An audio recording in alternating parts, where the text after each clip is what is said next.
আসসালামু আলাইকুম। আমি মোহাম্মদ তানভীর চৌধুরী। আমি ব্রাহ্মণবাড়িয়া জেলার।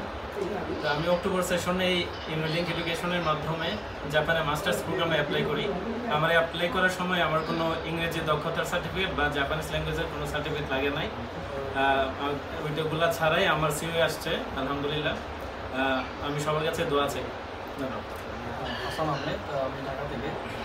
আমি জাপানি ল্যাঙ্গুয়েজ ছাড়া জাপানি মাস্টার্সে সিও পেয়েছি 3 বছর 3 মাসে। সবাই দোয়া করবেন। আমি ফাহাদুল সাদিক, ঢাকা জেলা থেকে। আমি অক্টোবর সেশনে অ্যাপ্লাই করেছি ইউনিলিঙ্ক এডুকেশনের মাধ্যমে। আমার আইএলস ছিল, কিন্তু জাপানিজ ল্যাঙ্গুয়েজের কোনো M5 লেভেল ছিল না, কিন্তু ইনশাল্লাহ আলহামদুলিল্লাহ আমি সিও পেয়েছি। আমি তালহরিন ওসমান, আমি চট্টগ্রামের ছেলে। আমি ইউনিলিঙ্ক এডুকেশন সেন্টার থেকে মাস্টার্সে জাপানে মাস্টার্স প্রোগ্রামে অ্যাপ্লাই করেছি এবং আমার এলিজিবিলিটি পেপার আমার হাতে এসেছে। আমার কোনো আইএলটিএসের কোনো স্কোর ছিল না, ইভেন জাপানিজ কোনো সার্টিফিকেট ছিল না। এই দুটো ছাড়াই আমি ভিসা হাতে পেয়েছি। সবাই আমার জন্য দোয়া করুন।